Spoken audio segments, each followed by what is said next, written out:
What's up, Phil? How's it going? How's it Good. How about going? you, buddy? Good. Are we live now? Yeah, we are live. Love it. Love it. Yeah. All right, cool. Parker jumping on? He can't make it. So it's Oh, going to be okay. you and me. And then have you sent the link to Igor? Is he going to be jumping on to join us? We should probably give a shout out to our followers, kind of let them know what we're doing here and what we're talking about with this amazing Mustang that's, it's about to end on auction in what, 20 minutes? 20 minutes right now. 20 minutes. All right, So we're up to what the top bid is 216,000 right now. Nice. With a guy named top bid is Galen S right now has it. Galen S. Okay. All right. Cool. Yeah. Well, let me send this link to Igor from Classic Recreations, and then we can start talking about the car. Okay. Awesome. Yeah. I mean, let's you and I start breaking down what this is. This is a 1969 Ford Mustang BOSS 429. It's got 960 miles. It was built by Classic Recreations, and they actually was their SEMA car, I believe, in 2018.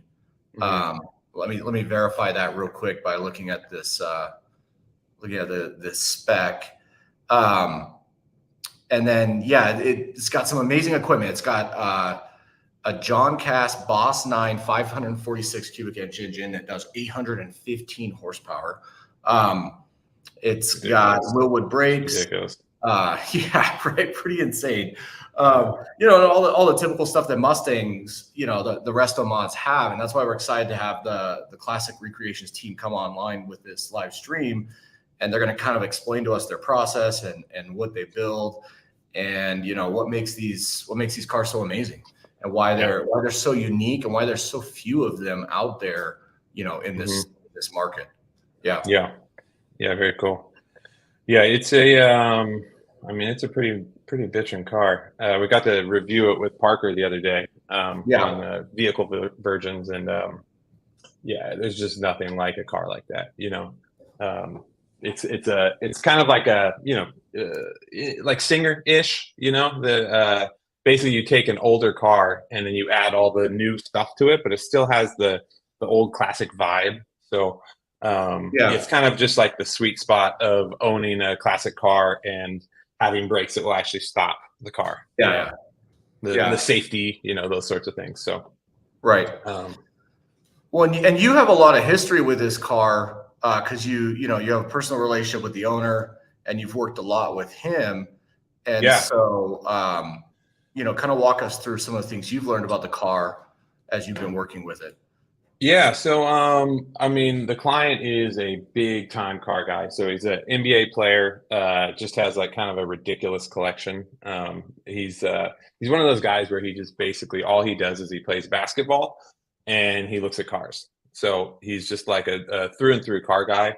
Has a Carrera GT, or actually, I think he just sold his Carrera GT, but he's got F12 TDF. He's got, a Pista Spider.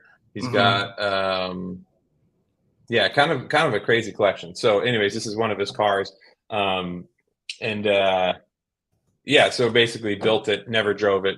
It's a 900-mile car. So it's like basically new, straight from Classic Recreations. He's unloading it, getting something new. So he's just always kind of, switching through cars. So Cool. So hopefully Igor jumps on here. Yeah, I was gonna say, let's see if you can get him on. If not, you and I can jump off and we can watch this auction finish up. Let me at least. Oh, there he is, right there. Let me add him in. Igor, how you doing? Hey, how's it going, guys? What's up, Igor? Good. So so we're live here. We wanted to just kind of talk to you briefly about the build that you guys put together. That's now Austin Rivers' car that we are selling, and it's actually ending here soon. So we got 14 minutes to go. Tell us if you don't mind. Just tell us a little about Classic Recreations, what you guys do. Boss 429 builds, and if you can, something specific about this car. Yeah, absolutely. So bear with me here. I'm actually gonna do you one even better. so the company was licensed directly by Ford because we're a Shelby builder. So most of our builds are all Shelbys. We're licensed by Shelby. But in 2018, we were approached by Ford to do a continuation of the Boss 429. So there was about 900 or so originals from 69 and then the 17 that we built. So his was car number 1 out of a vehicle run of 17 cars. 15 nice. of them 15 of them were black, 1 was gray, and 1 was Wimbledon white.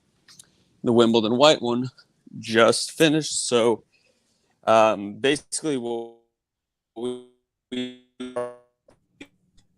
We're period losing you a little correct bit. donor. Nope. Looks like we're losing you, Igor.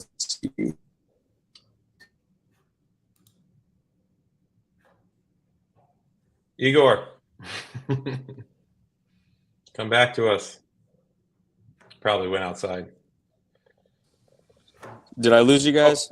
Yep. Yeah, we lost you for a second there. Okay, so what I was saying was each one starts with a period correct donor. So we go and identify a 1969 fastback, tear it up completely to nothing, and then reconstruct the car with our own proprietary unibody design. It's all raw factory sheet metal that turns into a car. So right next to me is one of the last ones that are going to be built because even though we don't sell them anymore, we're still finishing that 17 vehicle run. So this is another body that will be assembled and become a Boss 429. So it's been already painted. There's nothing at all other than factory metal. And then over here, we have another finished one that is getting ready to be shipped out. Awesome. Okay. So everyone's built custom for a client, correct? Like exactly. Each one has been commissioned. So this one in particular is a one of one. It's the only right-hand drive Boss 429 in the world. Oh, wow. Crazy. So this one is commissioned for a South African customer going to South Africa. So yeah, Austin's car was the very first one in that run. It's also the one that we unveiled at SEMA. It was. Okay. So it was the SEMA one. You were right, Jeremy. Yeah, I thought it was it 2018 SEMA? What year did you guys take it down there? Yeah, I believe that was 2018. And the easiest way to confirm that was the car was the SEMA car was a Boss John Causey Boss 9 546 engine. So that's how you can tell as you're looking through the SEMA photos, and it was 2018, I believe, or maybe 2019. The project started in 2018, so the first car was probably built in it might have been 2019, honestly. Okay. How many of those were automatic? I'm just curious. I think four out of the 17 okay. with an automatic. Okay. Cool. Yeah, it's a stunning vehicle. Thank you. Yeah, that one was being the very first car. The ones we're building now are a little bit different, not too different. All the parts are the same. We redesigned transmission tunnels and our drive line. So we're able to use a different drive shaft. We're slowly moving our way towards carbon fiber drive shafts instead of the steel ones or aluminum case. And then, of course, we launched our carbon fiber line. So all of our Shelbys are built out of carbon fiber instead of steel. The Boss program was one of the last model lines that we're doing in steel bodies. Oh, that's cool. So is there anything else about this car that maybe someone wouldn't know about just off the basic spec sheet? You know, something cool that you guys came across when you were building it, you know, that would maybe help someone know what they're getting with this particular build? With that particular build, not really. The biggest highlight is just that it was the first one commissioned. It was the unveil car. It was the only one that had the 546. All the other ones came with 572. So it's more of a street friendly car. That one compared to the ones we build today is a lot more daily drivable. It's a lot more user friendly than the ones we do now. I don't think that one had the Detroit speed suspension. Yeah, I mean the coolest part by far is that it's literally car number one, and it was a SEMA car, on top of being licensed directly by Ford, so it's you know, it's got some pedigree. I think you know, anybody would want to own the first of anything. Yeah. I'm a Pagani nut. If you were to tell me I could have the first Zonda S or Zonda F or whatever it was, I'd jump all over it. Yeah. No, totally. Totally agree. And what do you think? So I saw that you have one pretty comparable to Austin's car, and it's listed for 450, right? What do you think, just off the top of your head, what do you think rough market on this car should be? No less than 350. I think it sets a standard for where that model is historically. So you know, Totally agree. yeah, I mean, Hmm. for me, part of the fun is always negotiating. So I like to start high and work my way down. I would never take anything less than 350 for these cars, as is, high mileage, you know, bad quality. The simple fact is that it's got enough historical significance where it'll take that dollar amount. I mean, a 60-year-old original new one with 400 horsepower and, you know, dog shit metal, rust every time. Same thing here. These are licensed by Ford as original Boss 429 continuation cars, but they've got less than 1,000 miles. It's all brand new metal. There's no rust anywhere, so they should, at the very minimum, fetch what an original car for, if not more. Yeah. We're charging Yeah.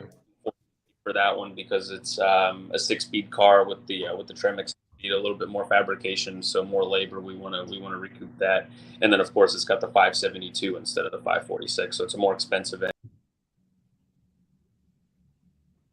Oh, looks like we lost Did Igor. we lose him? Oh, shoot. Yeah, we did. Well, Dang. Phil, I think this is a Just good time cutting to out. wrap this up. I mean, we just wanted to do a quick go live for the Pocket List team and for the Pocket List followers. It's a brand new platform. You know, Parker's involved. He couldn't make it on this call. And obviously, this is an incredible vehicle. And, you know, we're hopeful and we're excited to see this go to auction. And, anyways, keep watching us for all of our future live streams as we go live on each of our auctions, and we kind of hopefully bring in guest speakers who can help us learn more about what we're building and what we're doing. Yeah, pretty cool. All right, well, thanks for joining, Yeah, guys. And, everyone. go bid. Yeah, Go bid.